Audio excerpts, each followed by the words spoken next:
Hello hi नमस्कार friends, कैसे हैं आप सभी। एसएससी सीजीएल 2026 के जीके जीएस के इस वीडियो में आपका स्वागत है। फ्रेंड्स, इस वीडियो सीरीज में एसएससी सीजीएल 2025 के टॉप 500 जीके जीएस क्वेश्चंस को डिस्कस करेंगे। तो जिन्होंने अब तक चैनल को सब्सक्राइब नहीं किया है, प्लीज़ चैनल को लाइक शेयर एंड सब्सक्राइब जरूर करें। इसकी PDF अपने टेलीग्राम चैनल द जीके 360 पर अपलोड कर दी है, आप इसे वहाँ से जाकर डाउनलोड कर सकते हैं। तो आज हम लोग सेट 8 पढ़ेंगे। तो चलिए वीडियो स्टार्ट करते हैं। आज का पहला सवाल है, the Kambala festival of coastal Karnataka is primarily associated with which of the following tradition. तटीय कर्नाटक का कंबाला महोत्सव, सवाल में ही इन्फॉर्मेशन दिया गया है, यानी यह तटीय कर्नाटक में मनाया जाता है महोत्सव। किस परंपरा से यह जुड़ा है? मंदिर मेला, शास्त्रीय संगीत, भैंसा दौड़ या आदिवासी अनुष्ठान। तो कंबाला फेस्टिवल जो कि एक प्रकार का भैंसा दौड़ इसमें आयोजित किया जाता है, मुख्य रूप से दक्षिणी कन्नड़ क्षेत्र उडुपी में मनाया जाता है। कन्नड़ क्षेत्र उडुपी में यह मनाया जाता है। एक ट्रेडिशनल फेस्टिवल है जिसमें भैंसा दौड़ का आयोजन किया जाता है। धान के खेत में इस भैंसा दौड़ का आयोजन होता है जनवरी से मार्च के टाइम पीरियड में। श्रीनिवास गौड़ा इस खेल से संबंधित हैं। ठीक है, तो राइट आंसर हो गया सी। अगला सवाल, arrange the following historical structure in chronological order of their completion. ऐतिहासिक संरचनाओं को उनके कालक्रम में व्यवस्थित करना है। पहला है लाल किला। दो है, एक दिल्ली में है और एक आगरा में है। आगरा वाले को आगरा फोर्ट भी कहा जाता है। तो पहला है लाल किला दिल्ली। 1648 में इसे बनाया था शाहजहां ने। ठीक है। जहांगीर महल ओरछा 1605 में बना है। और है आगरा किला अकबर के द्वारा बना है 1573 में। तो इसका राइट मैच होगा CBA, यानी बी इसका राइट आंसर है। ठीक है, बी इसका राइट आंसर है। अगला सवाल, determine the correctly match pair for Gupta era obligation. गुप्त काल के कर्तव्यों और उत्तरदायित्वों से संबंधित सही सुमेलित युग्म की पहचान करें। कौन सा युग्म सही सुमेलित है? पहला है 10 अपराध, फाइन फॉर 10 ऑफेंसेस, 10 अपराधों पर किया जाने वाला जुर्माना। तो पहला ही कथन सही है। दूसरा है भोग क्या होता है? भोग जो था राजा को दिया जाने वाला एक नियमित उपहार होता था। राजा को दिया जाने वाला नियमित कर भी कह सकते हैं, उपहार भी कह सकते हैं। उपहार था जिसमें वस्तु, फूल, फल इत्यादि दिया जाता था। ठीक है, तो दूसरा गलत है, निःशुल्क श्रम कर नहीं होगा। अदेय रजिस्ट्री कीपिंग ड्यूटी, रजिस्ट्री रखने का कर्तव्य, गलत है। अदेय जो था वह था नॉन पेएबल टैक्स, जिस पर टैक्स नहीं दिया जा सकता। नॉन टैक्सेबल या इम्यून फ्रॉम टैक्स, जिसे टैक्स से छूट प्राप्त थी। ठीक है, तो उसे अदेय कहा गया है। फोर्थ है धान्य जो था वह कृषि कर से संबंधित था। अनाज पर लिया जाने वाला कर था। अनाज पर लिया जाने वाला कर धान्य कहलाता था। फोर्स लेबर जिसे कि विष्टी कहा जाता था। विष्टी जो था वह फोर्स लेबर के रूप में कार्य करता था। तो राइट आंसर हो गया ए। नेक्स्ट क्वेश्चन है, द कंपोजिशन गुरु बिन कैसे गुण गाए को किस लयबद्ध चक्र पर सेट किया गया है? गुरु बिन कैसे गुण गाए is set to the rhythmic cycle known as. तो यह जो कंपोजिशन है वह 3 ताल पर सेट किया गया है। 3 ताल में 16 मात्राएं होती है। 16 मात्राएं होती है। यह हिंदुस्तानी जो म्यूजिक है उसका सबसे प्रचलित ताल है। हिंदुस्तानी म्यूजिक का सबसे प्रचलित ताल है, जिसे हम लोग 3 ताल के नाम से जानते हैं। याद रखिए, इस पर सवाल पूछा गया है। इसमें कितने मात्राएं होते हैं? तो 16। नेक्स्ट क्वेश्चन है, according to the official rules a standard table tennis ball has a diameter of. आधिकारिक नियमों के अनुसार एक मानक टेबल टेनिस गेंद का व्यास 40 होता है, 40 मिलीमीटर। बी इसका राइट आंसर है। विच राष्ट्रकूट किंग डिफीटेड परांतक प्रथम ऑफ द चोला डायनेस्टी। किस राष्ट्रकूट राजा ने चोल वंश के परांतक प्रथम को हराया था? काफ़ी इंपॉर्टेंट है। परांतक प्रथम को 949 ईस्वी में 949 ईस्वी में तक्कोलम के युद्ध में पराजित किया गया था। तक्कोलम के युद्ध में पराजित किया था किसने? कृष्ण तृतीय ने। कृष्ण थर्ड ने तक्कोलम के युद्ध में परांतक प्रथम को पराजित किया था। परांतक प्रथम कौन था? चोल शासक था। यह चोल शासक था। और कृष्ण तृतीय यह राष्ट्रकूट शासक था। एक और महत्वपूर्ण राष्ट्रकूट शासक कृष्ण प्रथम है, जिसने एलोरा के कैलाश मंदिर का निर्माण कराया था। एलोरा के कैलाश मंदिर का निर्माण कराया। तो राइट आंसर हो गया सी। नेक्स्ट क्वेश्चन है, which of the following pairs governor general and policy followed is correctly match. Governor general और उसकी पॉलिसी से रिगार्डिंग मैचिंग करना है। पहला है लॉर्ड हेस्टिंग्स। लॉर्ड हेस्टिंग्स क्या है? एंटी एक्सपेंशनिस्ट पॉलिसी, विस्तारवादी विरोधी नीति। विस्तारवाद विरोधी नीति गलत है। सेकंड है Marxist of Hastings, physical conservatism, राजकोषीय रूढ़िवाद। थर्ड है लॉर्ड वेलेस्ली। लॉर्ड वेलेस्ली इसे साम्राज्यवादी विजय, परस्यूड इंपेरियलिस्ट कन्केस्ट। तो वेलेस्ली को साम्राज्यवादी विजय अभियान के लिए जाना जाता है। इसने सब्सिडरी एलायंस के थ्रू साम्राज्यवाद विजय को बढ़ाया था। इसने इंपीरियलिस्ट एक्सपेंशन किया था। इंपीरियलिस्ट एक्सपेंशन किया यानी साम्राज्य जो था उसको बढ़ाया। ठीक है। हेनरी डुंडास चार्टर नवीनीकरण का विरोध गलत है। तो राइट आंसर हो गया C, lord Wellesley. How is the lane width of athlete in races up to 400 metre determined on a synthetic track. Synthetic track पर 400 मीटर की दौड़ में एथलीटों के लिए लेन की चौड़ाई कैसे निर्धारित की जाती है? तो इसका मतलब चौड़ाई बताना है। पहला है प्रत्येक लेन 2 मीटर चौड़ी है, जिसे 10 सेंटीमीटर रेखाओं से चिन्हित किया गया है। दूसरा है each lane is 1.2 to 1.25 meter wide mark by 5 centimeter line. प्रत्येक लेन 1.22 से 1.25 मीटर चौड़ी है, जो 5 सेंटीमीटर रेखाओं से चिन्हित है। तो राइट आंसर हो गया बी। ठीक है। अगला सवाल, half the night is gone is written by which Sahitya Akademi winner. Half the night is gone काफ़ी इंपॉर्टेंट सवाल है। ऑप्शन है अमिताभ बागची, अमिताभ चौधरी, अनुराधा राय या अमिताभ बागची। तो राइट आंसर हो गया D, half the night is gone Amitabh Bagchi के द्वारा लिखा गया था। इसके लिए इन्हें साहित्य अकादमी अवार्ड मिला था। साहित्य अकादमी अवार्ड मिला था। ठीक है। इसमें दिल्ली की 3 जनरेशन की कहानियाँ लिखी गई है। दिल्ली की 3 जनरेशन की कहानी बताई गई है। ठीक है। एक और महत्वपूर्ण लेखक है अमिताभ घोष, जिनका बुक का नाम काफ़ी चर्चित है, सी ऑफ पॉपीज। अक्सर एग्जाम में पूछता है, sea of poppies Amitabh Ghosh की पुस्तक है। तो डी इसका राइट आंसर है। Taxes on interstate trade are restricted by which article unless parliament otherwise provided. अंतर्राज्यीय व्यापार पर कर किस अनुच्छेद के द्वारा प्रतिबंधित है, जब तक संसद अन्यथा प्रावधान ना करे।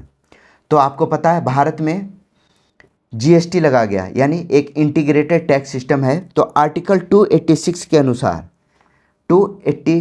अनुसार कोई भी राज्य इंटर स्टेट टैक्स नहीं ले सकता है। इंटर स्टेट टैक्स का प्रावधान नहीं है जब तक कि जब तक कि पार्लियामेंट उसे प्रोविज़न ना करे, यानी अलग से पार्लियामेंट उसे ऐसा करने के लिए परमिशन ना दे। जीएसटी में क्या है, इंटर स्टेट सप्लाई के लिए आईजीएसटी सिस्टम लगाया गया है, आईजीएसटी सिस्टम लगाया गया है। तो ए इसका राइट आंसर है। Which statement about enzymes are correct, enzyme के बारे में कौन सा कथन सही है? पहला है इंजाइम सक्रियण ऊर्जा को बढ़ाते हैं, गलत है। इंजाइम जो है एक जो एक्टिवेशन एनर्जी है उसे बढ़ाते हैं, बढ़ाते नहीं है घटाते हैं, एक्टिवेशन एनर्जी को घटाते हैं। दूसरा है एंजाइम विशिष्ट होते हैं, बिल्कुल सही है। लॉक एंड की मॉडल होता है एंजाइम्स का, इसे सबस्ट्रेट स्पेसिफिक कहा गया है। ठीक है, तो यह विशिष्ट होते हैं, स्पेसिफिक होते हैं। ठीक है, तो दूसरा सही है। थर्ड है सक्रियता पीएच व तापमान से प्रभावित होती है। एंजाइम जो है सर्टेन पीएच और टेम्परेचर पर एक्टिव होते हैं या उसे इफेक्ट होते हैं। तो थर्ड भी सही है। इसका राइट आंसर होगा 2 और 3, बी इसका राइट आंसर है। Which of the following statements about the finance commission of India is correct, Bharat के वित्त आयोग के बारे में कौन सा कथन सही है? तो आपको पता होगा वित्त आयोग के बारे में आर्टिकल 280 में वित्त आयोग से जुड़े प्रावधान हैं, वित्त आयोग से गठन से जुड़े हुए प्रावधान हैं। इसमें बताया गया है कि कैसे प्रेसिडेंट जो है वह वित्त आयोग का गठन करती है। वित्त आयोग एक एडवाइजरी बॉडी है, यह एडवाइजरी है। तो इसका राइट आंसर क्या होगा? इसका राइट आंसर है सी, रिकमेंडेशन आर एडवाइजरी, सिफारिशें सलाहकारी प्रवृत्ति की होती है। इनका 5 साल का कार्यकाल होता है और इसमें चेयरमैन प्लस 4 मेंबर होते हैं और इनकी नियुक्ति जो है वह पीएम के सलाह पर प्रेसिडेंट के द्वारा की जाती है। राष्ट्रपति इनकी नियुक्ति करते हैं। ठीक है, तो राइट आंसर हो गया C. Hojagiri dance perform by women balancing बोतल and lamps is associated with which tribe and state, बोतल और दीपकों को संतुलित करते हुए किया जाने वाला होजागिरी नृत्य किस जनजाति और राज्य से संबंधित है? काफ़ी इंपॉर्टेंट सवाल है। होजागिरी जो कि रियांग जनजाति के द्वारा यह त्रिपुरा में किया जाता है, इसे ब्रू भी कहा जाता है, ब्रू। तो ब्रू जनजाति की महिलाएं जो है होजागिरी नृत्य को करती है और इसमें क्या होता है, माथे पर दीप और बोतल वगैरह उस पर रख के सजाकर उसे रखकर यह नृत्य करते हैं। तो राइट आंसर हो गया B, Reang. What is meant by mixed economy, मिश्रित अर्थव्यवस्था से क्या समझते हैं, क्या तात्पर्य है? मिश्रित अर्थव्यवस्था का मतलब होता है जिसमें प्राइवेट सेक्टर और गवर्नमेंट सेक्टर, हिंदी में समझे तो निजी और सरकारी क्षेत्रों का सह स्वामित्व, यानी जिसमें दोनों का स्वामित्व हो, दोनों अलग अलग भी फंक्शन कर सकें। तो इसका राइट आंसर क्या होगा? Both private and public sector, C इसका राइट आंसर है। Both private and public sector, निजी और सार्वजनिक दोनों क्षेत्र। अगला सवाल, what is the key objective of India's green credit programme 2023, Bharat के ग्रीन क्रेडिट कार्यक्रम का उद्देश्य क्या है? मैंने यह सवाल इसलिए भी लिया है क्योंकि इस पर काफ़ी ज़्यादा काम हो रहा है, इस पर बहुत ज़्यादा न्यूज बन रहे हैं। तो याद रखिएगा, इसके ऑप्शन है हरित बॉन्ड तैयार करना, स्वैच्छिक पर्यावरण कार्यों को पुरस्कृत करना, प्रदूषणकारी उद्योगों को दंडित करना, रियल एस्टेट में हरित वित्त लागू करना। तो ग्रीन क्रेडिट प्रोग्राम जो कि 2023 से इसे लागू किया गया है, जिसमें ट्री प्लांटेशन, वाटर कंजर्वेशन और वेस्ट मैनेजमेंट से करने पर उन्हें क्रेडिट मिलता है। ठीक है, यह कार्बन क्रेडिट से अलग है, लेकिन इसमें क्या होता है, स्वैच्छिक पर्यावरणीय कार्यों को पुरस्कृत किया जाता है। तो बी इसका राइट आंसर है। कंसिडर द फॉलोइंग स्टेटमेंट्स, निम्नलिखित कथन पर विचार कीजिए। Article 131 provides exclusive original jurisdiction to high court in federal disputes. अनुच्छेद 131 में संघीय विवादों में उच्च न्यायालयों को अनन्य आरंभिक अधिकारता प्रदान करता है। तो यहाँ उच्च न्यायालय नहीं होगा बल्कि उच्चतम न्यायालय होगा। सुप्रीम कोर्ट को अनन्य आरंभिक अधिकारता प्रदान करता है। पहला कथन गलत है। सेकंड है the supreme court can adjudicate dispute between state under article 131। Supreme court यानी सर्वोच्च न्यायालय अनुच्छेद 131 के तहत राज्यों के बीच विवादों का निपटारा कर सकता है। बिल्कुल सही है। केंद्र और राज्यों और दूसरे राज्यों के बीच जो डिस्प्यूट होता है उसका निपटारा आर्टिकल 131 के अंतर्गत सुप्रीम कोर्ट के मूल क्षेत्राधिकार के अंतर्गत आता है। तो राइट आंसर हो गया बी। बी इसका राइट आंसर है। The disinvestment policy has been widely criticize in India. Bharat में विनिवेश नीति की व्यापक आलोचना हुई है। बिल्कुल सही है। ठीक है, इंडिया में बहुत ज़्यादा क्रिटिसाइज किया गया है डिसइन्वेस्टमेंट को। सेकेंड है it resulted in increase market monopoly by PSUs। Market monopoly नहीं बढ़ा बल्कि प्राइवेट सेक्टर को इसमें एंट्री मिली है। ठीक है, ताकि जो गवर्नमेंट सेक्टर की कंपनियां उसे और भी कम्पिटिटिव बनाया जा सके। तो दूसरा कथन गलत है, यानी आर जो है वह गलत है। तो राइट आंसर होगा सी। ए ट्रू बट आर फॉल्स। सी इसका राइट आंसर है। What is the most notable feature of Rauf dance of Kashmir. Kashmir के रऊफ नृत्य की सबसे उल्लेखनीय विशेषता क्या है? मैंने कई बार बताया है, रऊफ जो है कश्मीर का प्रमुख नृत्य है जिसमें यानी टो हील फुटवर्क का यूज किया जाता है। टो हील एड़ियों का प्रयोग फुटवर्क किया जाता है। कश्मीर की महिलाएं इसे विशेष रूप से करती है। यह इसका सबसे नोटेबल फीचर है, प्रमुख फीचर है। ठीक है, तो नर्तकों के पैरों की गति, इसका राइट आंसर होगा C, footwork of dancers.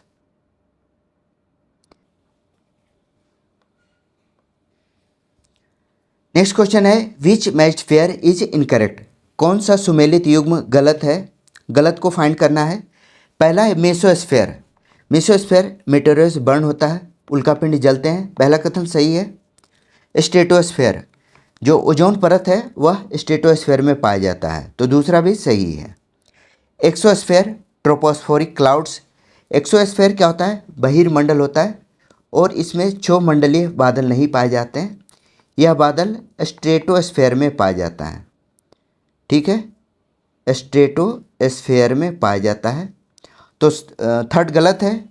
Thermosphere में ICS कक्षा में ISS ऑर्बिट में थर्मोस्फेयर में IOC कक्षा पाई जाती है।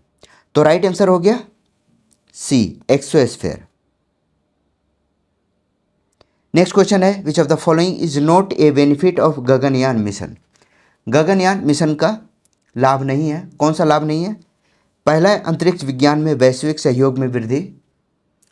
ठीक है, दूसरा है अंतरिक्ष से संबंधित अनुसंधान एवं विकास प्रौद्योगिकी में उन्नति, भारत की मानव अंतरिक्ष उड़ान क्षमता में वृद्धि। एंड डी है पृथ्वी के तापमान में कमी। ऑब्वियस है डी। गगनयान से रिसर्च एंड डेवलपमेंट होगा, ग्लोबल कोलैबोरेशन भी होगा, ह्यूमन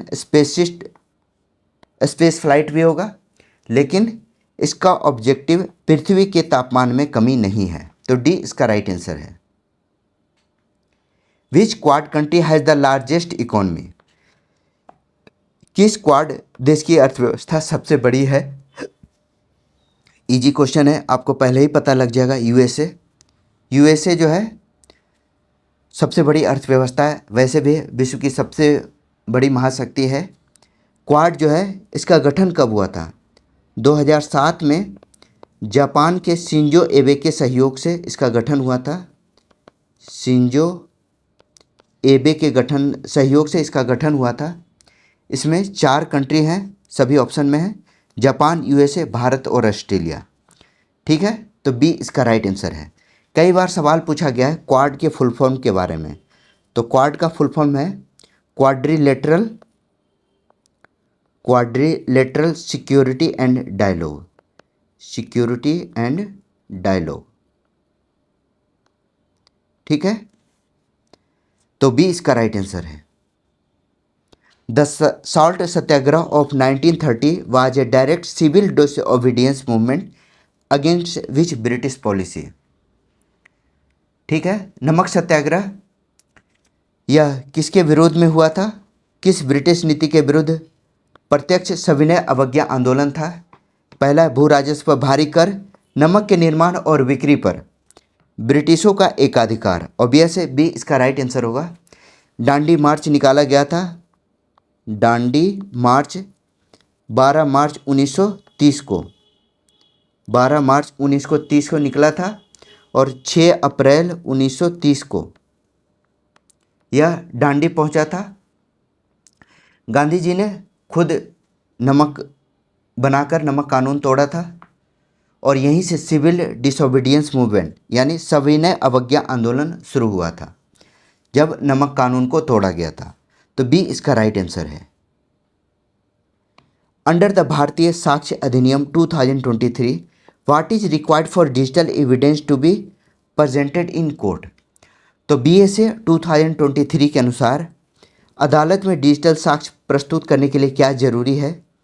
पहला, केवल हार्ड कॉपी में प्रस्तुत किया जाए, सरकार के द्वारा मान्य प्लेटफॉर्म से आए, वैध डिजिटल हस्ताक्षर हो, उसका वैलिडेशन आवश्यक है किसी भी डिजिटल एविडेंस के। यह सेक्शन 63 में लिखा है, BSA के सेक्शन 63 में कि इलेक्ट्रॉनिक्स रिकॉर्ड्स जो है उसकी valid signature, valid digital signature आवश्यक है। तो सी इसका राइट आंसर है। Which of the given statements is are incorrect regarding iron ore in India? Bharat में लौह अयस्क के संबंध में कौन सा कथन गलत है? पहला कथन है केवल हेमाटाइट अयस्क पाया जाता है, गलत है। इंडिया में हेमाटाइट मैग्नेटाइट दोनों प्रकार के अयस्क हैं। तो पहला कथन जो है गलत है, सवाल में गलत पूछा गया है। तो ए इसका राइट आंसर है। तो भारत में मैग्नेटाइट मुख्य रूप से कर्नाटक में पाया जाता है और आंध्र प्रदेश में, ठीक है। तो ए इसका राइट आंसर है। What is the primary instrument use in the performance of Burra Katha in Andhra Pradesh? Andhra Pradesh में बुर्रा कथा के प्रदर्शन में प्रयुक्त वाद्यंत्र क्या है? तो याद रखिएगा, बुर्रा कथा जो है यह नृत्य है वह आंध्र प्रदेश में होता है। इसमें तंबूरा बजाया जाता है, वाद्यंत्र में तंबूरा का प्रयोग किया जाता है। यह आंध्र प्रदेश का फोक आर्ट है, ठीक है। और स्टोरी टेलिंग इसमें किया जाता है। यह जो होता है स्टोरी टेलिंग डांस और म्यूजिक का कॉम्बिनेशन होता है, ठीक है। तो बी इसका राइट आंसर है। Which of the given pair is not match correctly? दिए गए युग्म को बताना है कौन सा सुमेलित नहीं है। पहला है बारी दोआब। बारी दोआब का मतलब क्या हुआ? ब्यास और राबी, फर्स्ट और लास्ट टर्म से बना है, ब्यास और राबी, सही है। सेकंड है बिस्ट दोआब, ब्यास और चिनाब, गलत है। बिस्ट का मतलब क्या हुआ? ब्यास और सतलज,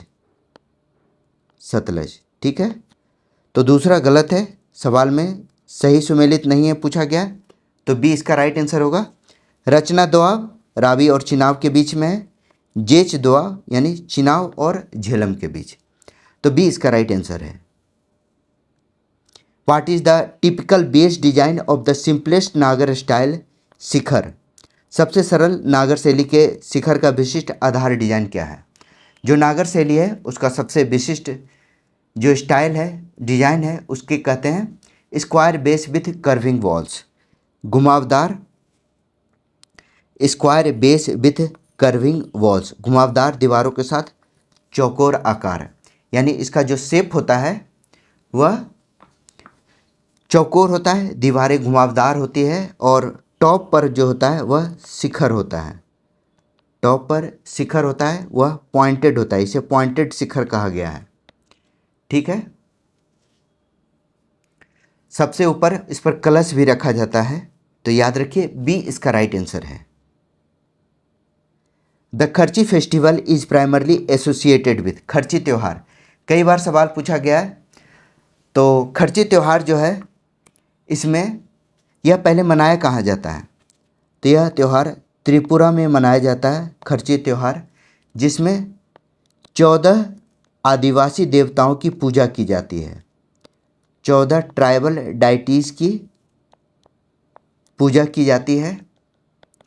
ठीक है, तो इसका राइट आंसर हो गया बी, जनजातीय देवताओं की पूजा। यह रॉयल फैमिली और ट्राइबल ट्रेडिशन से है। रॉयल फैमिली और ट्राइबल ट्रेडिशन से जुड़ा है। ट्राइबल ट्रेडिशन से जुड़ा है।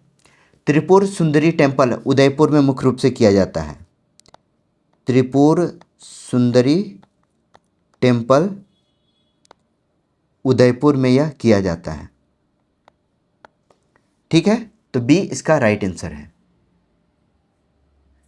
What title did many Kushan rulers adopt to signify their divine status, अपनी दैवीय स्थिति दर्शाने के लिए कुषाण शासकों ने कौन सी उपाधि अपनाई थी। मैक्सिमम कुषाण शासक ने अपने लिए जो उपाधि चुनी थी वह था देवपुत्र। देवपुत्र की उपाधि अपनाई थी।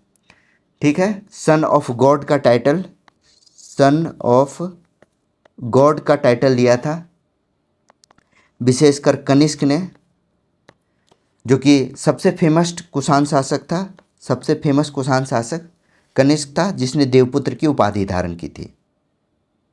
नेक्स्ट क्वेश्चन है, which statements about judo rule is correct, judo के नियम के बारे में कौन सा कथन सही है। ऑप्शन है सीमोवाजा आर्म लॉक है, यदि खिलाड़ी इप्पोन स्कोर करे या हांसोक मेक प्राप्त करे तो मैच समाप्त हो जाता है। तो बी इसका राइट आंसर है। मैच क्या होता है, इमीडिएट ओवर हो जाता है जब इप्पोन करता है, तब इप्पोन करता है तो मैच समाप्त हो जाता है, ओवर हो जाता है। और हंसाकू मेक में क्या होता है, तो उसमें मेजर फॉल होता है जिसमें ओपोनेंट्स जो है वह जीत जाता है। क्या होता है, मेजर फॉल होता है और इसमें ओपोनेंट्स को जीत दी जाती है, ओपोनेंट्स विन कर जाता है। इपिन स्कोर में क्या होता है, इसमें मैच जो है इमीडिएटली ख़त्म हो जाता है, मैच इंड्स हो जाता है। तो राइट आंसर हो गया B. Which region did Babur first conquer during his initial campaign in India, Bharat में प्रारंभिक अभियान में बाबर ने सबसे पहले किस क्षेत्र को जीता था। तो बाबर ने सबसे पहले भेड़ा को जीता था 1519 में, भेड़ा को 1519 में जीता था। भेड़ा कहाँ है, तो यह पंजाब के पास है, पंजाब, भेड़ा पंजाब को ही कहते हैं, मतलब पंजाब का क्षेत्र था जिसे कुशाब, पंजाब में कुशाब जगह है, उसे के ही भेड़ा कहा जाता था। तो उसे जीत लिया था 1524 में, लाहौर को 1524 में लाहौर को जीता, पानीपत को 1526 में, और सियालकोट का विवरण नहीं है। तो 1526 में इब्राहिम लोदी को हराकर बाबर ने पानीपत का युद्ध जीता था। तो राइट आंसर हो गया D Bhera. How did Sushil Kumar secure India first Olympic wrestling medal in 56 year, Sushil Kumar ने 56 वर्षों में भारत का पहला ओलंपिक पदक कैसे जीता। पहला सभी मुकाबले जीतकर, पहला मैच हारने वाले 3 रेपलचेज मुकाबले जीतकर। तो राइट आंसर हो गया बी। हालांकि इन पर अभी बैन लगा हुआ है, इनके मेडल भी शायद वापस ले लिए गए थे। तो याद रखिए, पहला मैच हारने के बाद 3 रेपलचेज मुकाबले जीतकर सुशील कुमार ने ओलंपिक रेसलिंग में मेडल जीता था। What is the rule of article 263 in maintaining union state coordination, संघ राज्य समन्वय बनाए रखने के लिए अनुच्छेद 263 जो है वह इंटर स्टेट काउंसिल के बारे में बताता है। अंतर्राज्यीय परिषद का ढांचा प्रदान करता है सी, यह एक एडवाइजरी बॉडी के रूप में कार्य करता है। अंतर्राज्यीय परिषद, इसकी नियुक्ति राष्ट्रपति के द्वारा की जाती है। राष्ट्रपति क्या करते हैं, इनकी नियुक्ति करते हैं। ठीक है। जोनल काउंसिल, जो कि 1956 में स्टेट रीऑर्गेनाइजेशन एक्ट के द्वारा बनाया गया था। तो यह अलग है, अंतर्राज्यीय परिषद जोनल काउंसिल से अलग है। जोनल काउंसिल जो है वह 1956 में बना था और इसका आर्टिकल 263 से कोई लेना देना नहीं है। तो सी इसका राइट आंसर है। अगला सवाल, which statements about thermodynamic process are correct. उष्मागतिक प्रक्रिया के बारे में कौन सा कथन सही है। पहला कथन है अनुत्क्रमणीय प्रसार में कार्य अधिक होता है, work done in irreversible expansion quasi static. तो इसमें और काम कम होता है, अधिक नहीं होता है, कम काम होता है। तो पहला कथन गलत है। दूसरा, efficiency of ideal engine depends only on temperature. Adarsh engine की जो दक्षता होती है केवल तापमान पर निर्भर करती है। Ideal engine can not efficiency केवल तापमान पर रहती है, यानी तापमान अनुकूल नहीं रहता है तो यह इफिशियंट नहीं होता है। तो दूसरा कथन सही है। Heat flows cold hot only with external work. उष्मा ठंडे से गर्म की ओर बाहरी कार्य से प्रभावित होती है। हीट कोल्ड जो है वह एक्सटर्नल वर्क के लिए सेकंड लॉ के रूप में जाना जाता है। तो राइट आंसर हो गया 2 और 3 बोथ करेक्ट। बी इसका राइट आंसर है। उष्मा ठंडे से गर्म की ओर बाहरी कार्य से प्रभावित होता है। इन ए झोरा dance participant hold each other by the. झोरा नृत्य में प्रतिभागी एक दूसरे को पकड़ते हैं। कैसे पकड़ते हैं, तो उनके कंधों को पकड़ते हैं, उनके आर्म को, शोल्डर्स को पकड़ते हैं। याद रखिए झोरा जो है वह उत्तराखंड के कुमाऊं जो है उत्तराखंड में, वहाँ काफ़ी प्रचलित है। एक दूसरे के शोल्डर्स को पकड़ के सर्कल में नृत्य करते हैं, सर्कल में डांस करते हैं। इसमें मेन और वीमेन दोनों पार्टिसिपेट करते हैं, मेन और वीमेन दोनों पार्टिसिपेट करते हैं उनके शोल्डर्स को पकड़ के। ये इसका राइट आंसर है। Where is India first green hydrogen hub plant. भारत का ग्रीन हाइड्रोजन हब कहाँ स्थापित किया जाएगा। तो आपको पता है, हमने अभी अभी पढ़ाया था ग्रीन हाइड्रोजन मिशन। यह मिशन जो है 2023 में शुरू किया गया था। 2023 में क्या है, ग्रीन हाइड्रोजन मिशन। तो 2023 में इसे आंध्र प्रदेश में यह मिशन स्टार्ट किया गया था और इसका हब जो है आंध्र प्रदेश में विशाखापट्टनम में स्थापित किया जाएगा, विशाखापट्टनम में। ठीक है, तो बी इसका राइट आंसर है। Which ISRO mission first discover lunar hydration. ISRO के किस मिशन ने सबसे पहले चंद्र जल योजन की खोज की। जल योजन में चंद्रमा पर पानी, moon impact probe. Chandrayaan first 2008 में गया था, जिसमें मून इम्पैक्ट प्रोब के द्वारा लूनार के स्पेसिक पर हाइड्रेशन का डिस्कवर किया गया। लूनार के सरफेस पर हाइड्रेशन डिस्कवर किया गया, यानी पानी को खोजा गया। तो चंद्रयान फर्स्ट 2008 में गया था, 2008 का है। चंद्रयान 2 2019 का, चंद्रयान 3 2023 में गया था और चंद्रयान 4 2027 में। ठीक है, तो राइट आंसर हो गया A Chandrayaan 1। Consider the following statements. निम्नलिखित कथन पर विचार कीजिए। Both president and governor can grant pardon under article 72। क्या है, गवर्नर और राष्ट्रपति दोनों अनुच्छेद 72 के तहत क्षमादान दे सकते हैं। गलत है, दोनों के लिए अलग अलग अनुच्छेद है। राष्ट्रपति क्या है, आर्टिकल 72 जिसके अंतर्गत क्षमादान दे सकते हैं, और गवर्नर 161, राज्यपाल अनुच्छेद 161 के अंतर्गत क्षमादान दे सकते हैं। तो पहला कथन गलत है। Governor can not pardon death sentence. Governor death sentence में पार्डन नहीं कर सकता है, क्षमा नहीं दे सकता है। इसके लिए ओनली प्रेसिडेंट ही क्षमा दे सकते हैं। प्रेसिडेंट के पास क्षमादान करने, उसके लघुकरण की शक्ति होती है। तो राइट आंसर होगा ओनली 2, बी इसका राइट आंसर है। Fill in the blanks. The sacred mask dance perform by monks at Hemis represent various of Drugpa lineage. Hemis में भिक्षुओं के द्वारा किया जाने वाला पवित्र मुखौटा नृत्य, जिसे द्रुकपा वंश के विभिन्न डैश का प्रतिनिधित्व करते हैं। काफ़ी महत्वपूर्ण सवाल है। हेमिस फेस्टिवल जो कि लद्दाख में होता है, यह बौद्ध फेस्टिवल है, यह लद्दाख में होता है। पहले सवाल का आंसर करते हैं। तो इसका राइट आंसर होगा संरक्षक देवता। जो द्रुक्मा वंश के संरक्षक देवता है वह पवित्र मुखौटा नृत्य जो है वह उसका प्रतिनिधित्व करते हैं।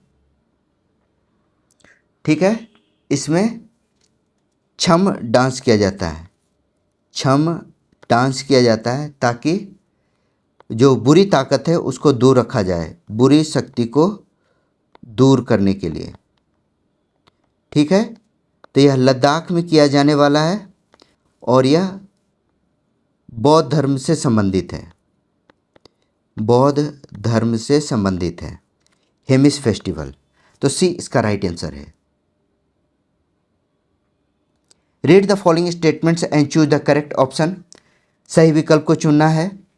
पहला है नागर शैली के मंदिरों में आमलक शिखर के ऊपर स्थित होते हैं। नागर शैली के मंदिरों में जो आमलक है वह शिखर के ऊपर होते हैं। बिल्कुल सही है, मैंने अभी भी बताया था। तो पहला कथन सही है। द्रविड़ शैली के मंदिर में विमान का तात्पर्य प्रवेश द्वार गोपुरम से होता है। गलत है। विमान जो होता है वह जो मेन टावर होता है जहाँ पर मूर्ति रखी जाती है, जहाँ देवता की पूजा की जाती है, देवता के ऊपर वाली इमारत पर रखा जाता है, जिसे हम लोग कहते हैं विमान। विमान गोपुरम जो होता है वह प्रवेश द्वार होता है। ठीक है, तो राइट आंसर क्या होगा? इसका राइट आंसर है सी। कथन 1 सही है और दूसरा गलत है। सी इसका राइट आंसर है। Which term meaning pair is accurate in relation to the Gupta dynasty. गुप्त वंश के संबंध में कौन सा युग्म सटीक है? शब्द और उसका अर्थ बताना है। पहला अदेय, नहीं, पहला है विष्टिका। इसका राइट आंसर बताना है। अदेय राइट आंसर है। That which is be surrendered. अदेय जो है वह समर्पित किया जाना है, श्रद्धांजलि शुल्क के रूप में। ठीक है, भाग जो होता है वह राजा को नियमित दिया जाने वाला उपहार है, राजा को नियमित दिया जाने वाला। कर या उपहार कह सकते हैं, कर ही होता था। ठीक है, 10 अपराध, 10 अपराध पर दिया जाने वाला दंड या जुर्माना है, जिसे 10 अपराध कहा जाता था। वैष्टिका जो होता था, विष्टि कहते थे, वह जबरन श्रम से जुड़ा हुआ था, जबरदस्ती श्रम किया जाने वाला। तो सी इसका राइट आंसर है अदेय। Which type of folk song in Haryana is popular known as Ragni despite having no connection with the classical raga Ragni system. जो हरियाणा में रागनी फेमस है, रागनी नृत्य, उसका राग रागनी प्रणाली से कोई संबंध नहीं है, इसके बावजूद रागनी क्यों कहा जाता है? तो रागनी जो है हरियाणा का लोक संगीत है, फोक सॉन्ग्स है, जो कि इसको परफॉर्मेंस किया जाता है सोशल कमेंट्री में और ह्यूमर के रूप में। तो राइट आंसर हो गया सी, लोक संगीत। What is the standard length of the zone where runners exchange the baton in a relay race. Relay दौड़ में बैटन के आदान प्रदान क्षेत्र की मानक लंबाई क्या होता है? तो इसकी मानक लंबाई होती है 20 मीटर। सी इसका राइट आंसर है। Which kingdom was under the rule of the Sisodia dynasty during the 15th century. तो सिसोदिया जो डायनेस्टी है उसके प्रमुख शासक जो थे वह मेवाड़ के थे। मेवाड़ जो कि राजस्थान पर शासन करते थे, राजस्थान पर शासन करते थे। महाराणा प्रताप जो थे वह सिसोदिया डायनेस्टी से संबंधित रखते थे। महाराणा प्रताप ये किससे संबंधित थे? सिसोदिया डायनेस्टी से। कुछ और शासक हुए जैसे राणा कुंभ, राणा सांगा, यह सभी सिसोदिया डायनेस्टी के थे। तो सी इसका राइट आंसर है Mewar. How did Pitt India Act contribute to unifying British administration in India? Pitt's India Act ने भारत में ब्रिटिश शासन को एकीकृत करने में कैसे योगदान दिया? तो पिट्स इंडिया एक्ट, जिसके अंतर्गत गवर्नर जनरल को प्रेसिडेंसी पर सुप्रीम अधिकार मिल गया, गवर्नर जनरल को प्रेसिडेंट पर सर्वोच्च अधिकार देकर भारत में ब्रिटिश प्रशासन को एकीकृत करने में योगदान दिया गया। सी इसका राइट आंसर है। इसमें डुअल कंट्रोल बनाया गया, डुअल कंट्रोल बनाया गया। पहला क्या हुआ? पहला बोर्ड ऑफ कंट्रोल पॉलिटिकल के लिए, बोर्ड ऑफ कंट्रोल पॉलिटिकल मामलों के लिए, ठीक है। और दूसरा था court of directors, court of director, जो कि ऑब्वियस है व्यावसायिक मामलों के लिए, यानी कमर्शियल के लिए। तो राइट आंसर हो गया B, C. Who is the author of sleeping on Jupiter, long listed for the Booker prize 2015? Sleeping on Jupiter 2015 Booker के लिए नामांकित किया गया था। इसकी लेखिका कौन है? Sleeping on Jupiter Anuradha Roy के द्वारा लिखा गया है। बी इसका राइट आंसर है। बुकर प्राइज के लिए लॉन्ग लिस्ट रखा गया था 2015 में। यह सोशल इशू पर लिखा गया है, सोशल इश्यूज, ट्रॉमा और रिडिम्पशन पर, ठीक है, रिडिम्पशन पर। तो राइट आंसर हो गया B Anuradha Roy. Consider the following about SAF games, SAF खेलों के बारे में विचार करें। पहला सैफ गेम 1984 में काठमांडू नेपाल में हुआ था, बिल्कुल सही है। 2016 तक सबसे अधिक बार मेजबानी भारत ने की है, तो दोनों कथन सही है। इसका राइट आंसर है A, both 1 and 2 correct. The chairperson of GST council is the of India, G परिषद के अध्यक्ष भारत के कौन होते हैं? तो ऑब्वियस है फाइनेंस मिनिस्टर होंगे। जीएसटी काउंसिल के चेयरमैन जो होते हैं वह फाइनेंस मिनिस्टर होते हैं। इसके वाइस चेयरपर्सन जो होता है वह राज्यों के स्टेट फाइनेंस मिनिस्टर होते हैं, ठीक है। और यह बदलता रहता है, यह रोटेटिंग होता है। याद रखिएगा आर्टिकल 279A में जीएसटी से जुड़े हुए प्रावधान दिए गए हैं। तो इसका राइट आंसर हो गया बी, केंद्रीय वित्त मंत्री। Which of the following statements about connective tissue are correct? संयोजी ऊतक के बारे में कौन सा कथन सही है? पहला है tendon connects muscle to bones, बिल्कुल सही है। मसल टू बोन्स के लिए टेंडर का यूज किया जाता था। Ligaments connect bone to bone, bone से बोन यानी हड्डी को हड्डी से जोड़ने के लिए लिगामेंट का प्रयोग किया जाता है, लिगामेंट से जुड़ा होता है। थर्ड है cartilage contains calcium salt and is harden then bone. Cartilage में क्या होता है? कैल्शियम सॉल्ट का प्रयोग नहीं किया जाता है और यह बोन से सॉफ्ट होता है, ठीक है। तो राइट आंसर हो गया 1 and 2, ए इसका राइट आंसर है। Consider the following statements about Rajya Sabha, Rajya Sabha के बारे में निम्नलिखित कथन का विचार करें। पहला है it is continuing house and can not be dissolve, बिल्कुल सही है। इसका डिजॉल्व नहीं किया जा सकता है, यह अस्थायी सदन है। सेकेंड है 1/3 मेंबर्स रिटायर एवरी 2 years, तो इसके 1/3 सदस्य जो होते हैं वह प्रत्येक 2 साल पर, 2 वर्ष पर रिटायर किए जाते हैं, ठीक है। तो यह एक अस्थायी सदन है, इसके 1/3 सदस्य प्रत्येक 2 वर्ष पर रिटायर हो जाते हैं। तो राइट आंसर होगा सी, बोथ करेक्ट।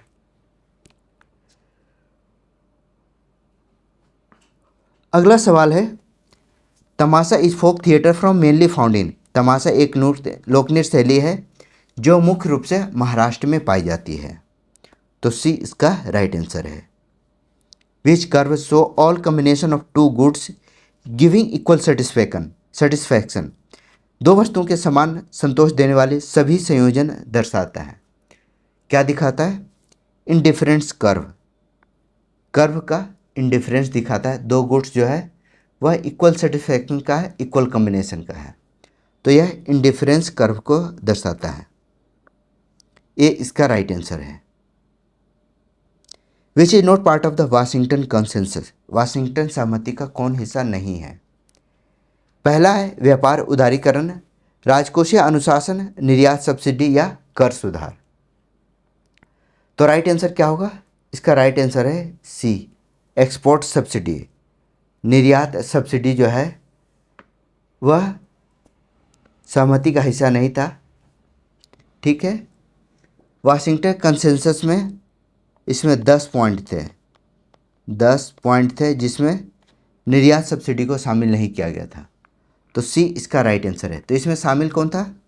तो इसमें था ट्रेड ऑब्लिगेशन, ट्रेड ऑब्लिगेशन, ठीक है, टैक्स रिफॉर्म, ठीक है, प्राइवेटाइजेशन,